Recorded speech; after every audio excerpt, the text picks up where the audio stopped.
All right, so when it comes to people with survival and personal preparedness mindsets, it's hard to buy things for them because a lot of times they buy what they need when they need it, right? They're not going to wait all the way till the holiday season to get what they think they need. And so what I decided to do is when you have somebody that has everything, it's hard to buy something new and exciting. And so what I'm going to do is there are 5 things that I own, and I will leave affiliate links in the description box down below, but 2 of the 5 things are something that if I got every single year for the next 10 years, I'd be happy every single year I got it, right? It's not like a one and done thing. It's something that you could give over and over and over again, and it doesn't matter how much they have, they're always going to want more. And then the next 2 are going to be things that you could get every year, and then once they have the supply that they have, then you can get it for them like every 2 or 3 years, or just however, once they wear out, you can replace what's worn out. And then the last one is kind of a gag gift because, again, people with the survival preparedness mindset are very hard to shop for. And this is going to be a gag gift that I think some people will enjoy. Not everyone, but some people. So let's jump in to the first item. So precious metals are something that you can get every single year. Anybody with the survival or preparedness mindset wants precious metals, and even people that aren't of that mindset. Precious metals are something that people love to collect because they increase in value. You can also use them for bartering and trading, economic collapse. There's so many reasons that gold and silver will come in handy. I know a lot of people that use gold and silver as like kind of their personal savings account, right? If you don't want to trust the banks to hold your money, they'll take their money, they'll buy gold, they'll buy silver, and they'll use that as like a little savings account because as it increases in value, it's like a 1% annual percent. And so it's the same as having like a savings account. And so instead of having your money in a bank, which could or could not collapse, you have all these silver coins or silver pieces or gold pieces that increase in value over time. And so again, I could get this every year for the next 10 years. I like the little silver pieces. This right here is a Trump coin that's 24 karat gold plated. The problem with plated is you don't know how much gold is on this thing. I have no idea how much gold is on here. There is 24 karat gold, but how much, I don't know. How much is it worth? I don't know. I don't know anything about it. When you get pure gold or pure silver, so each one of these is 1 gram of silver. I know exactly this is 1 gram of silver and it's pure silver. So there's no guessing how much is on there. There's no guessing how much it's worth. I can go online. I can see exactly how much this is worth. And also, when you have large coins like this, you're risking, like, if somebody wants to give me 4 eggs, right? I don't want to give them a whole coin worth of gold and silver for 4 eggs, right? I'd rather have these little tiny pieces. Maybe I'll give them 1 gram for 4 eggs, which is still a great deal. But you know what I mean? These little ones go a long way, and you can trade smaller portions. It's like having pennies instead of full $100 bills, right? So precious metals, gold and silver, every single year. Oh, the silver, these little tiny silvers, you can get 10 grams, so you get 10 of these for around $20-ish, $25 maybe. And so they're very affordable. They're an affordable gift. And anytime you get precious metals, it's always fun. And so this is the first thing on the list that you can get. Even if they have 100 pounds of gold and silver, they're still going to want more. The next thing on the list is going to be freeze-dried meals. Now, I really like Mountain House meals. Those are my favorite. These are both lasagna. And the reason I picked this is because I don't think you can find this packaging anymore. And the benefit of freeze-dried meals is they're delicious. They're very easy to cook, but also they have a 25-year shelf life. And so again, the more you have, the more prepared you are. I bring these with me everywhere we go, because sometimes in a hotel you have a microwave, so if you can heat up water in the microwave, you can cook these. There's a coffee pot. If you can get the coffee pot to make boiling water, you can make these.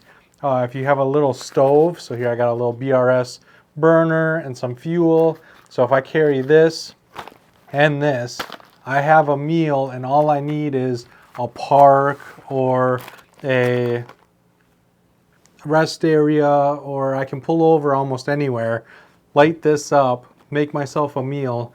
And when you're in a hotel room and you're not familiar with the area, sometimes you don't want to go out to eat because you don't know where to go and you don't know how busy anything's going to be, and it's a lot of hassle to find a place to eat.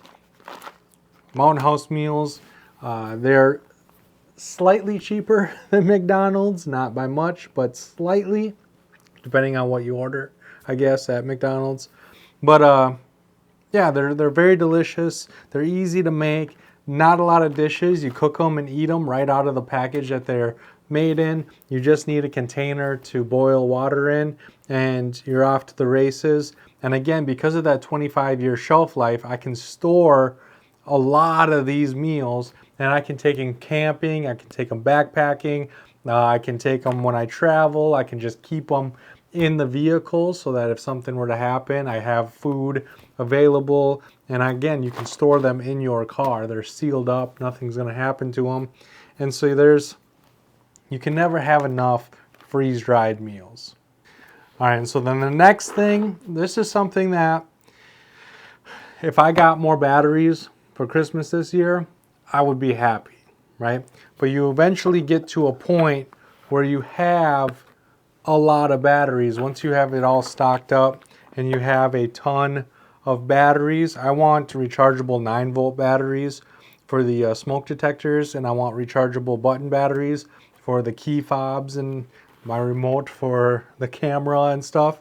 And so there are different kinds of rechargeable batteries that I would like. A lot of flashlights use 18650 batteries, and so you can get those. A lot of headlamps use AAA batteries. It just depends. There's a lot of different kinds of rechargeable batteries, and as you're building up your collection, you can get them a different kind of battery every year, and I'd be happy, right? I'd be really happy if I got more 18650s, 9-volt button batteries. The other thing is a good charger. So if you know that they have rechargeable batteries, a good charger that's going to protect those batteries and make them work a long time. Because sometimes when you charge them over and over and over again, something happens to them and then they stop charging. If you have a good charger, then they'll charge over and over and over and over and over again without anything bad happening to them. And so, again, it's one of those things where these aren't going to be something you can buy every single year, okay? Because eventually you'll have more batteries than you know what to do with. But some of them are going to die. Some of them aren't going to work as well as they did when you first bought them. And so maybe every other year, every 3-4 years, you can resupply, right? And so as they throw away the batteries that die, they can be replaced with other batteries that can carry on and do what needs to be done. And so this isn't an every year thing, but you do want to stock up on them. All right, so next on the list is high quality socks. Wool socks, as long as you're not allergic, are my favorite. I get these for Christmas, and again, it's one of those things once you build up your collection, right? Once you have like 7 pairs of socks and you can go a whole week wearing good socks without having to do laundry, that's awesome, right? And so you build them up, you get your collection good, and then again, once they get holes in them, once they get worn out, then you can replace them after that. Now, Darn Tough does have a lifetime warranty. You can return them and they will send you a new pair. I don't know anybody that actually takes advantage of that. It kind of seems like a hassle returning your socks to get a new pair, but they are expensive and it is an option, and they are tough. I've been using this pair for years and years and years. They still look brand new. I don't wear them all of the time. I only wear them when I'm going to be camping or backpacking. But again, they hold up really, really well. And if I had more pairs, I think I have 3 pairs of wool socks, so that if I'm out for a whole weekend, I got Friday, Saturday, Sunday worth of socks. But if I had 7, 8 pairs of socks, I might consider wearing them every single day. And because they are really good at keeping your feet warm and dry and comfortable. And so again, this isn't something that you're going to buy every year for the next 10 years unless you want 10 pairs of socks. But once you have your collection of socks, and then they can be exchanged. So as they get holes in them, again, you can gift new ones that aren't as worn out or beat up as the old pair. So another good option is wool, darn tough socks.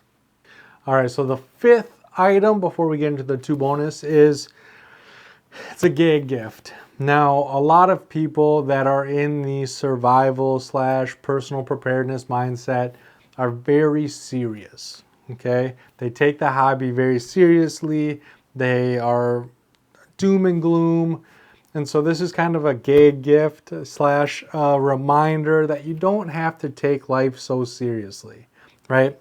And so this is a book called How Not to Get Eaten by Ewoks and Other Galactical Survival Skills. This is a book about Star Wars, and the cover here is like captured by stormtroopers, choked by a Sith, kidnapped by hostile Tusken raiders, trapped on an exploding Death Star, baked to death on Tatooine, caught in the crossfires of a deadly battle, frozen in carbonite.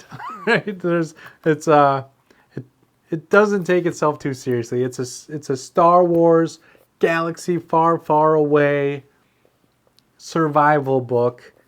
And it's just a reminder that, you know what, even though it's fun to think about these doom and gloom situations, and it feels good knowing that you can handle them and you have the equipment and the gear and the skills to deal with a lot of situations, it's also important to kind of let loose and have fun a little bit, right?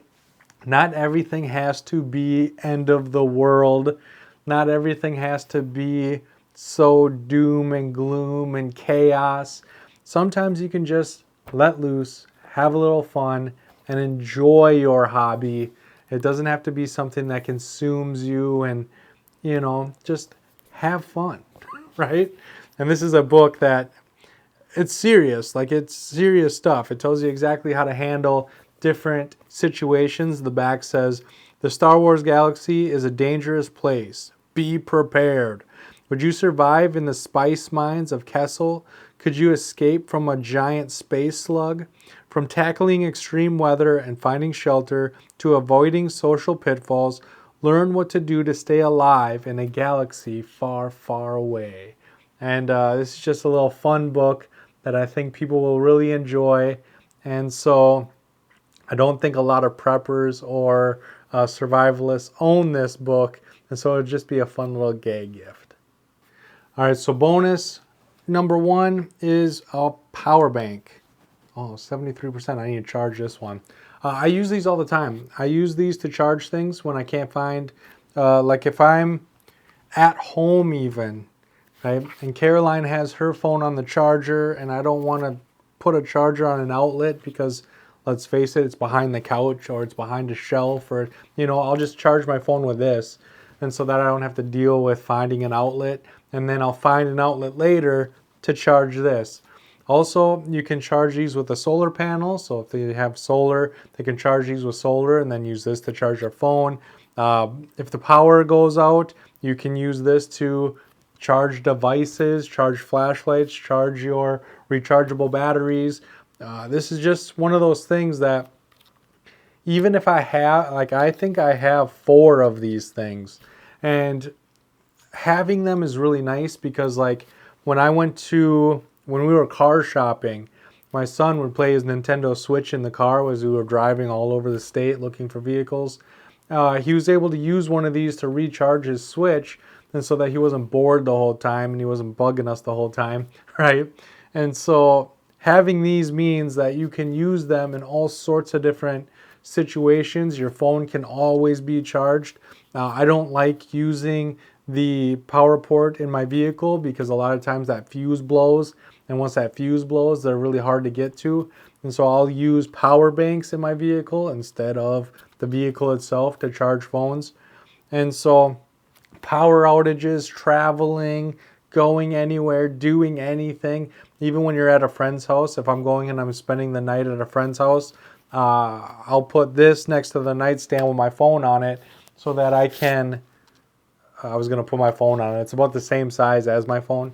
And so I can put my phone on it and I can charge it, and I don't have to worry about running a cable. I don't have to worry about where the outlets are. I don't have to worry about where my phone's going to be in comparison to me. So if I set an alarm, it's actually going to wake me up because it's right next to my head. These always come in handy, and so having multiple of them is never a bad idea. All right, so the last thing we're going to be talking about today are ham or GMRS radios. Now, none of these things that I mentioned today are very expensive, okay? I tried to keep everything affordable. I know money's tight for a lot of people, so I didn't want to break the bank. These are no exception. Even though they seem like they're very expensive, they are not. You can get an UV5R for like $16. That's a ham radio. These are GMRS radios because I have a GMRS license. You do need a ham radio license to transmit, to push the button and talk. You need a license, but you don't need a license to own these. You don't need a license to listen to them. You don't need a license to practice going through the channels and using the radio. You just can't push and talk on these radios if you don't have a license.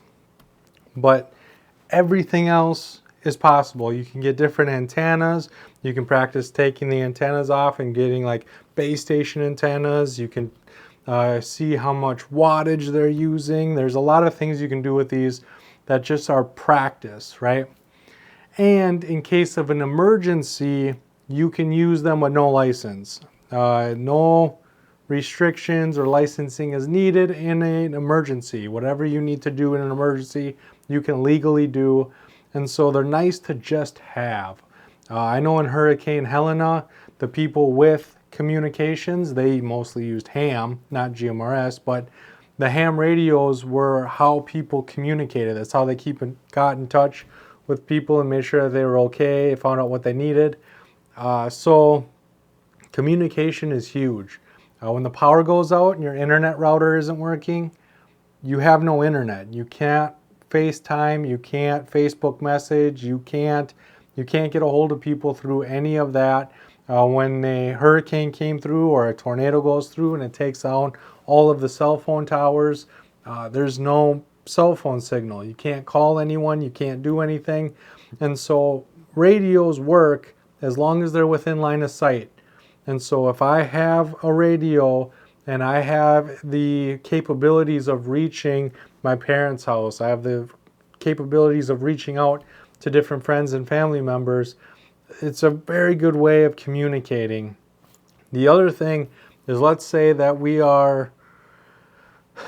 having people over to help me work on the house, right? I can hand everybody a radio and we can communicate with each other. I can throw a rope over the house and I can, hey, just so you know, there's a rope coming, watch your heads. Just simple things like that can make a world of difference. If you're traveling, right, and you have a group of people, handing each vehicle a radio so that you can all talk at the same time, right?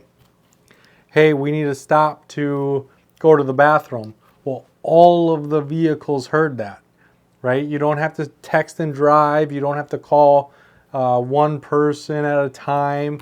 You don't have, you know what I mean? One button lets the whole group know what's going on. And so it's really convenient. And again, it's So I have 3 here. So one for me, one for Caroline, one for my son. And so if something were to happen, I can hand out the radios and we can talk to each other. As long as we're within a mile of each other, we can key up and talk to each other. And so it makes it really easy. But again, what if my parents come over? What if Caroline's aunt and uncle come over? We have friends over, or again, we're working on the house. We got a bunch of people coming to saw down some trees or do different things, right? It'd be nice if I had more radios to hand out to more people, so that the more people needed them, the more we could pass out and have accessible. And so again, this is one of those things that you can't get one every single year. You know what I mean? Eventually you're going to have more radios than you know what to do with. But if I only have a couple, like I would like a couple more radios. I think I have like 10 radios, but I'd like to have a couple more. Some of them are FRS, some of them are ham. I'd like to have a couple more GMRS radios to be specific. And yeah, they're affordable.